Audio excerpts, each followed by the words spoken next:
en parlant de ça aussi, par rapport à votre ambition présidentielle, comme vous le dites, on se bat pour qui? Pour nous ou pour la Côte d'Ivoire? Donc vous avez dit à plusieurs reprises que vous voulez être président de la République de Côte d'Ivoire et que vous voulez diriger ce pays.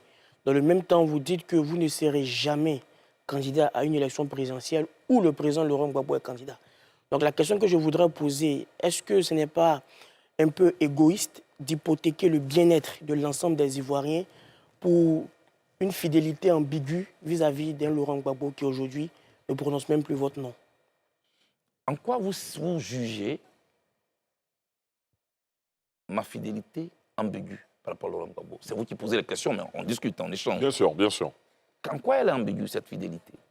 Oui, parce que le président Laurent Gbagbo aujourd'hui, vous avez dit la dernière fois que ça fait au moins 3 ans, depuis votre retour en Côte d'Ivoire, il ne veut pas vous recevoir, on assiste à des discours interposés, c'est moi qui cuisinais pour lui, le président Laurent Gbagbo dit non, c'est Nadi Bamba qui donnait la popote, c'est un jeune qui cuisinait pour nous. Lorsqu'il a démissionné, celui que vous savez là a fait l'intérim. Donc on assiste à des discussions interposées où on s'est dit il y a quelqu'un qui affirme une volonté de fidélité et un autre acteur qui ne prononce même plus son nom.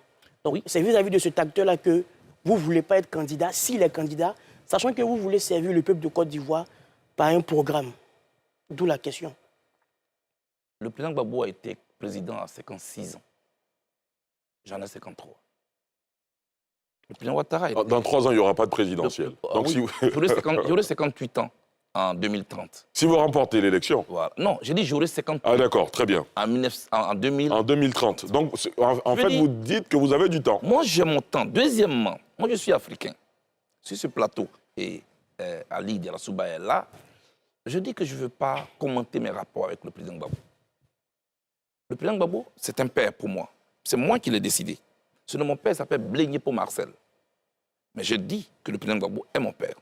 En Afrique, un père peut se permettre tout ce qu'il veut sur son enfant.